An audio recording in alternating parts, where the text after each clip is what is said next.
Assalamualaikum warahmatullahi wabarakatuh. Perkenalkan, nama saya Amin Hidayat, NIM 02 dari kelas A6 HES, Fakultas Syariah, Prodi Hukum Ekonomi saya. Video ini dibuat untuk menjawab soal UTS pada mata kuliah kontrak bisnis syariah. Langsung saja, yang pertama yaitu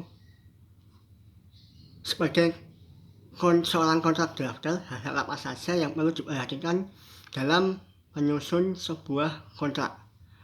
Terlebih lagi kontrak syariah, dan jelaskan. Seorang kontrak drafter perlu memperhatikan berbagai aspek agar kontrak tersebut sah secara hukum positif dan sesuai dengan prinsip syariah. Yang pertama, adanya kesesuaian dengan prinsip syariah. Kontrak syariah harus berlandaskan pada prinsip-prinsip Islam seperti larangan riba, larangan dolor, larangan maisir, keadilan, kehalalan objek transaksi. Lalu yang kedua, rukun dan syarat akad. Kontrak syariah harus memenuhi rukun dan syarat akad, yaitu adalah subjek akad, artinya para pihak harus cakap hukum dan memiliki bebas kehendak. Lalu yang selanjutnya adalah objek akad, harus jelas, halal, dan bisa diserah terimakan. Lalu selanjutnya adalah ijab dan kabul, harus ada pernyataan sepakat yang tegas, baik tulisan ataupun melalui tindakan yang dapat dimengerti oleh semua orang.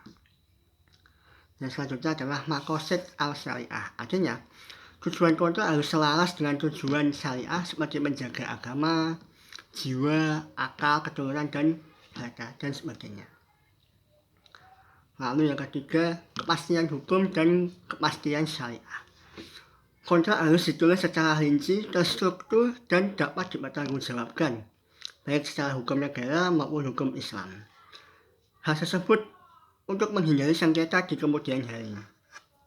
Lalu selanjutnya adalah yang keempat, kejelasan klausul. Setiap klausul harus ditulis dengan bahasa yang jelas dan tidak multitafsir.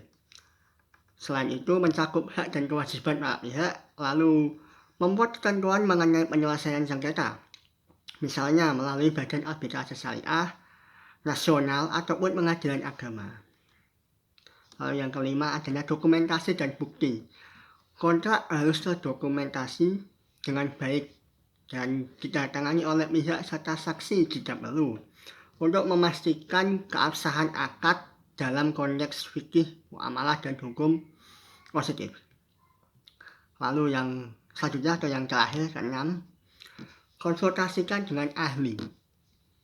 Dalam kontrak syariah sangat dianjurkan untuk berkonsultasi dengan ahli fikih muamalah atau Dewan Syariah Nasional Majelis Ulama Indonesia atau yang disingkat dengan DSN MUI, agar tidak terjadi pelanggaran terhadap prinsip-prinsip syariah dalam kontrak tersebut.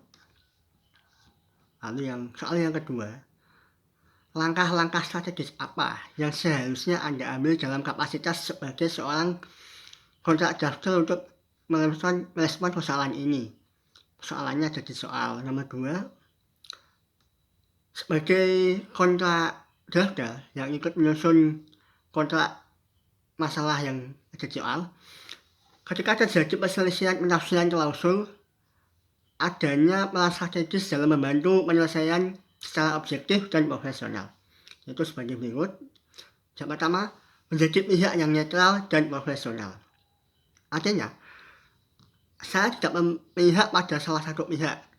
Saya menunjukkan posisi saya sebagai fasilitator penyelesaian, bukan sebagai pembela. Lalu yang kedua, menelaah kembali naskah kontrak. Hal yang saya lakukan adalah periksa klausul yang dimasalahkan secara menyeluruh dalam konteks keseluruhan kontrak. Lalu adanya peninjauan struktur bahasa, makna, istilah, dan kemungkinan ada kata yang ambigu atau tidak.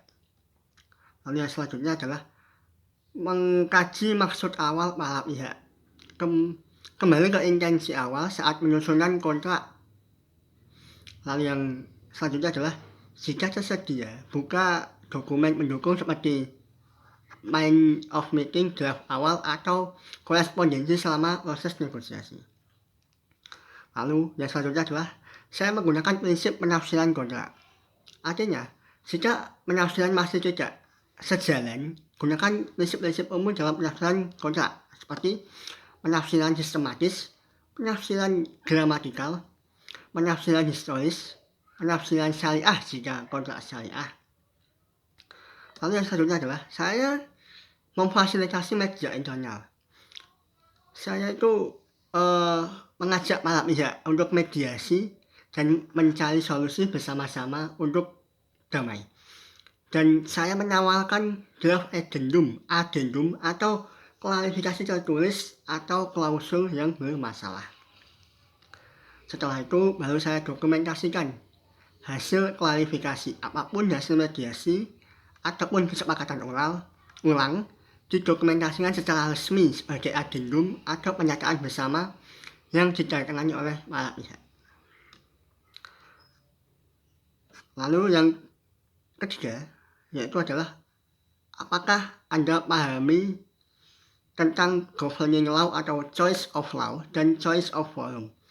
Mengapa penting bagi para pihak menyepakati governing law dan choice of forum dalam kontrak internasional?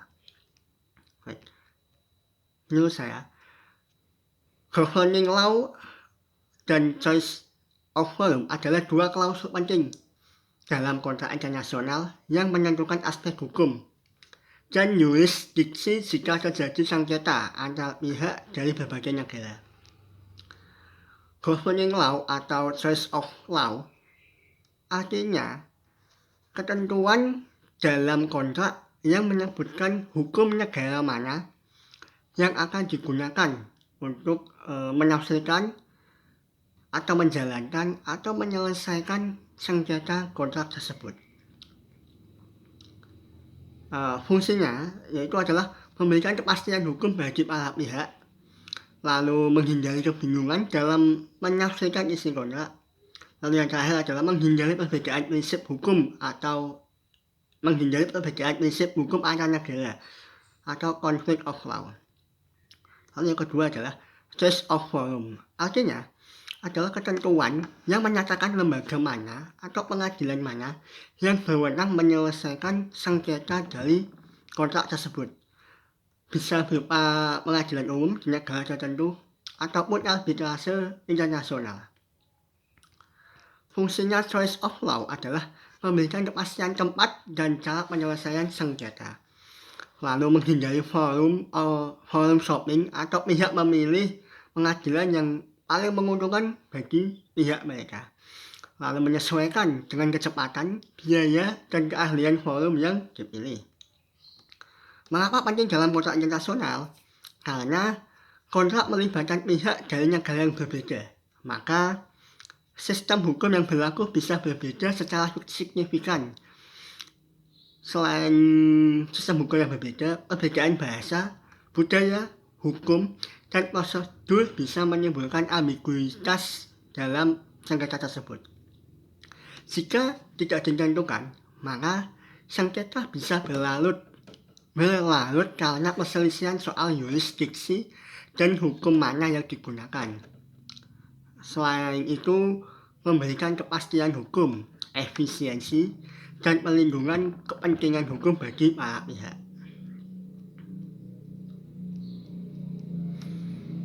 Sekian, terima kasih. Wassalamualaikum warahmatullahi wabarakatuh.